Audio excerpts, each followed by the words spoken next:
dando continuidade aos nossos estudos.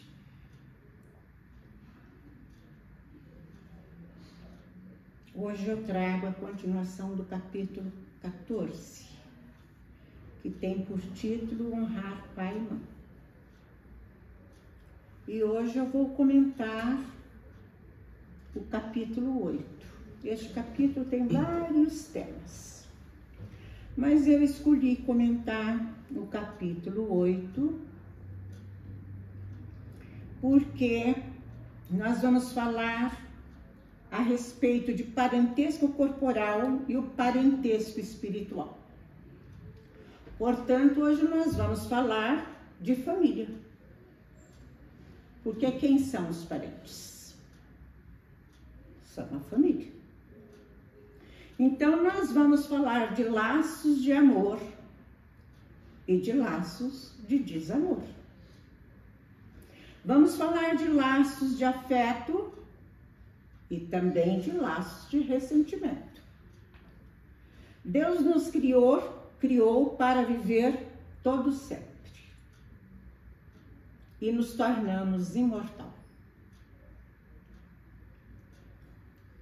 Deus também nos deu a inteligência. E cada vez mais estaremos aptos a compreender as suas leis. E através das leis, nós caminharemos rumo à evolução e à felicidade. Se nós somos criaturas inteligentes e cada vez mais desenvolvemos essa inteligência e a capacidade de compreender as leis de Deus, por que ainda não encontramos a felicidade? Porque a partir do momento que aplicarmos as leis de Deus na nossa vida, não haverá mais motivo para sermos infelizes e sofrermos. Então, com certeza, é porque não nos dedicamos o suficiente para isso. Deus nos criou, a princípio, seres individuais. Não nos criou em grupo. Não nos criou em famílias. No princípio, éramos estranhos uns aos outros. Não nos conhecíamos. Mas através das reencarnações, no processo de convivência, de divisão, dividindo os espaços, nos experimentos das mesmas provas que desenvolvemos em nós o que podemos chamar de laços de família. E o que são famílias? Famílias são reuniões de espírito que desenvolveram um pelos outros, através de várias reencarnações, laços. Que esse laço pode ser de afeto ou de desafeto. Os laços, esses laços, tanto de afeto como de desafeto, é porque existem vínculos anteriores. Foi desenvolvidos em encarnações anteriores. Desenvolvemos esses laços com aqueles que hoje são nosso pai, nossa mãe, nossos irmãos, nossos companheiros, né? Nossos filhos, nossos parentes mais próximos e até aqueles amigos que a vida nos leva a viver juntos a maior parte do tempo. Desenvolvemos também com o sogro, com a sogra, com a cunhada, com o cunhado.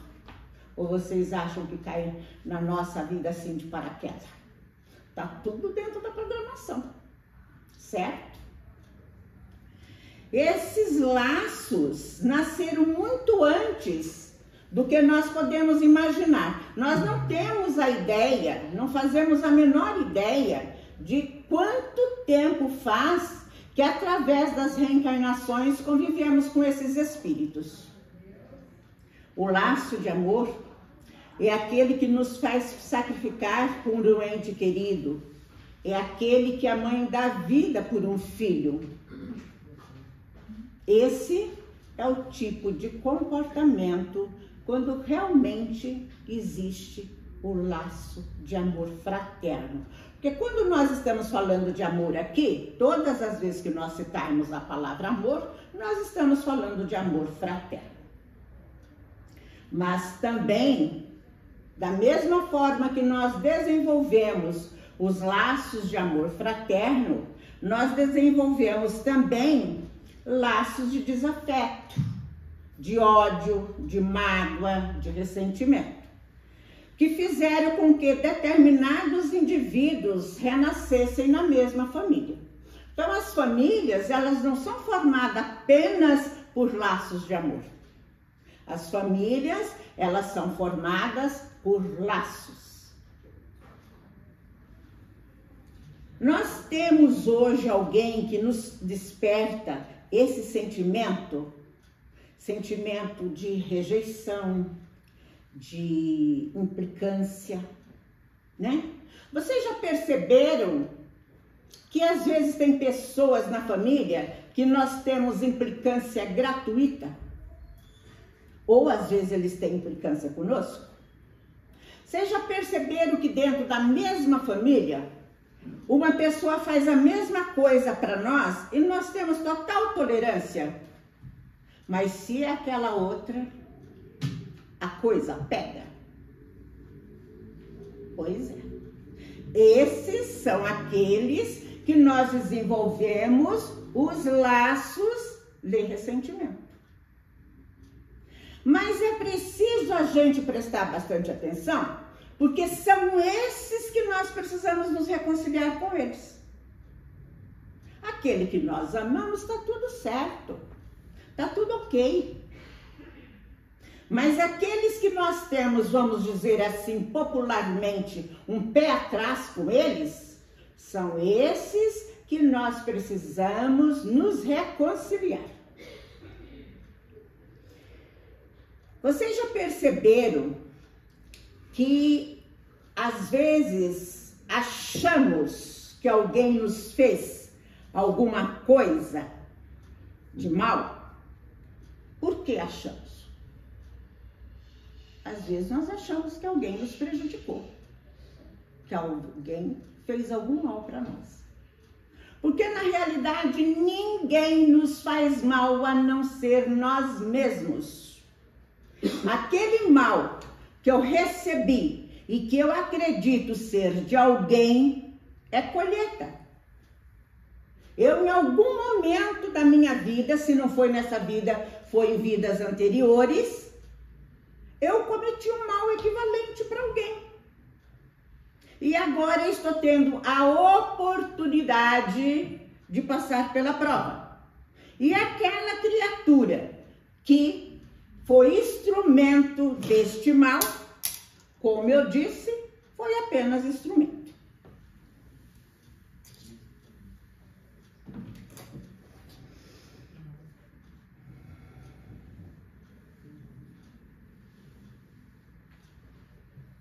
Da mesma forma que os laços de amor criam vínculos, o de ódio, de ressentimento cria. Nós caminhamos uma vida inteira carregando esses sentimentos no nosso coração. O mal que eu acho que alguém me fez lá atrás caminha comigo. Há espíritos encarnados, como também desencarnados, que arrasta pela vida a presença desse desafeto todos os dias, porque não consegue esquecer. Fica o tempo todo ruminando aquela ideia. Fica, como nós dizemos, com monoideia. Se essa pessoa é encarnado, nós tornamos ele, porque somos nós que pensamos nele, não sabemos se ele pensa em nós. Nós tornamos tornamos ele o nosso obsessor sem que ele nem saiba.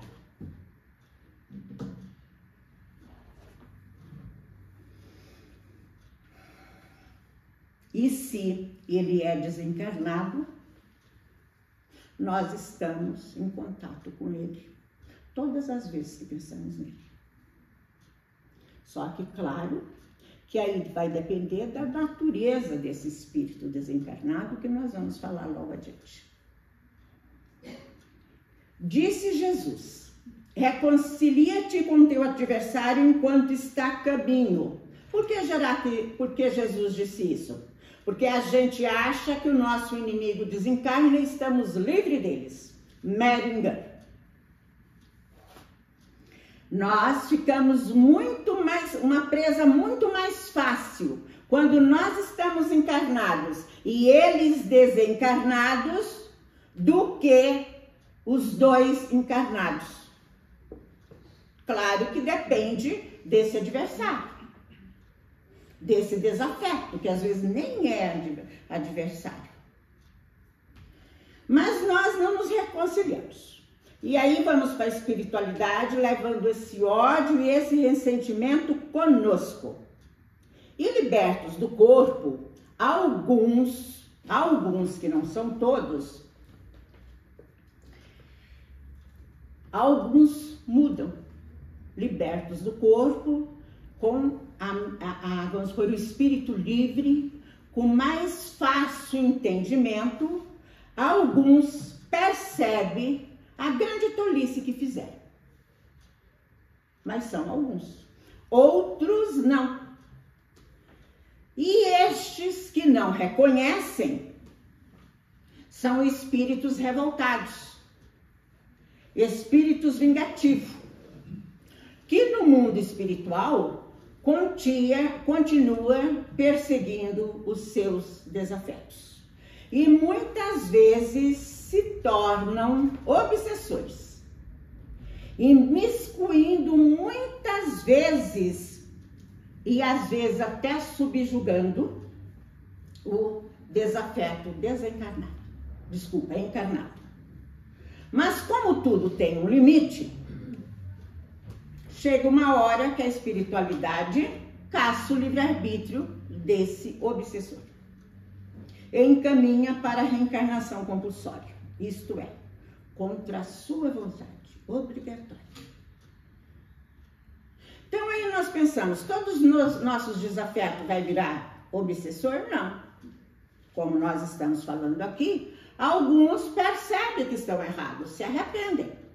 Mas existe, como existe encarnados, que persistem no erro a vida inteira, sendo orientados, sendo educados, pai, família, sociedade, contribuindo para que ele saia daquela condição e não sai. O homem, a humanidade, é o que é. Ninguém vira santo depois que sai daqui, não. Todo mundo continua sendo exatamente o que é. Se o nosso desafeto é um homem de bem, ele chega no mundo espiritual e percebe o erro que cometeu. Se o nosso desafeto é um homem vingativo, é um homem, tem gente que tem prazer em fazer o mal. Tem gente que tem prazer em matar. Ele vai continuar sendo o que é. Então, esses alguns que se arrependeram, percebe que não serão felizes, que não terão paz, carregando o coração cheio de ressentimento. E que para ser feliz, só existe um caminho: amar o próximo como a ti mesmo. Que é ler.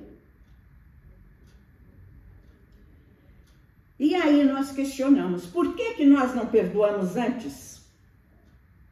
Porque somos orgulhosos, porque achamos que perdoar é se humilhar, porque não queremos dar o braço a torcer, enfim, porque nos sentimos muito importantes. Porque se assim não fosse, nós não daríamos tanta importância para o acontecimento que nos levou a desenvolver esse ressentimento. E aí nós percebemos que poderia ter sido tudo diferente. Que se não tivéssemos carregado tanto ódio, se tivéssemos tanto ódio, que quando tomamos a consciência dessa situação, nós começamos então um trabalho de mudança ainda no mundo espiritual. E sabemos que é preciso perdoar para ser feliz. E depois de anos no ano espiritual, percebemos que conseguimos nos livrar, superar esse sentimento, que deixamos de carregar conosco esse ódio. Aí então a espiritualidade responsável pela reencarnação nos informa que estão montando uma família para nós retornarmos. E que a nossa futura família terá junto conosco, renascerá junto conosco, nossos amores, aquelas pessoas que nós construímos laços de afeto aqui. Mas também levará esse nosso desafeto que se arrependeu para renascer na mesma família. E aí renasceremos na mesma família, onde dividiremos tudo. Roupa, calçado, brinquedo, família, absolutamente tudo. E vamos viver juntos a vida toda. E o que vai acontecer nessa família? Sendo uma família montada com um membro que não tem ligação afetiva. Vamos pensar. Nesse caso, nós estaríamos recebendo um desafeto. Mas vamos estar cercados por espíritos amigos, por espíritos superiores a nós. Não é espírito de primeira grandeza, não. Espíritos superiores a nós. Pois nós nunca estamos sozinhos. Sempre estamos amparados pela espiritualidade, que com certeza vai nos estar auxiliando para passar por essa prova. E neste caso, surge outro tipo de ligação. Surge laços pela natureza da prova, que é ser completamente estranho dentro daquele grupo familiar. Esse laço é apenas um exemplo. Nós podemos renascer em uma família estranha por várias razões. Se tem que passar pela prova, por exemplo, qualquer prova, mas aqui eu estou citando a da pobreza. Por exemplo, uma família está sendo montada para fazer a mesma prova, podemos ser incluídos nesse grupo, mesmo sendo estranhos. Vendo assim parece simples, né? Mas aí nós chegamos aqui e percebemos que não temos nenhuma afinidade nessa família. Nós, o espírito arrependido. Que a sensação é de não pertencimento a este grupo. Imagine não ter pelo pai o sentimento de amor, não conseguir abraçar, dialogar, não ter afeto. Ou ao contrário, pai que não sente, não se entende com o filho, não tem jeito, os laços não se estreitam.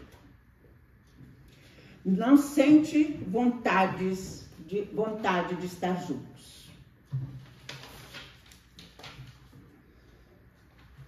O que ela tem é implicância um com o outro. Não temos tolerância para aquele membro da família. E o membro da família não tem tolerância para nós. Se temos algum caso parecido da família, é hora de estreitar os laços. É hora de parar para analisar que essa criatura está junto comigo, não está por acaso. Que essa criatura está comigo porque eu preciso me reconciliar com ele. Que é essa criatura que eu preciso amar. Porque só assim vencerei a prova. família que eu reencarno, embora não tendo família perfeita, esta é a família perfeita para que possamos cumprir a programação reencarnatória e sairmos daqui vitoriosos, porque no mundo espiritual fomos treinados para sairmos vitoriosos, seja essa família formada por laços de amor ou não.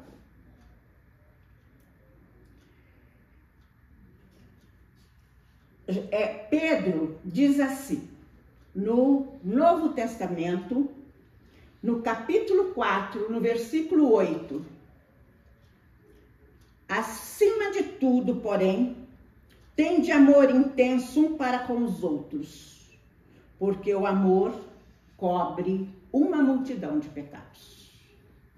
No Velho Testamento, em Provérbios 10, 12, está escrito assim: o ódio excita contendas, mas o amor cobre todas as transgressões. Isso significa que o ódio leva o conflito e discussões, enquanto o amor tem o poder de perdoar e superar todas as falhas e erros. Se temos pendências com nossa família, com nossos amigos, com a nossa parentela em geral, ainda há tempo. É só se reconciliar com eles. Reconcilia-te enquanto estar a caminho. Uma boa tarde a todos e fica todos em paz.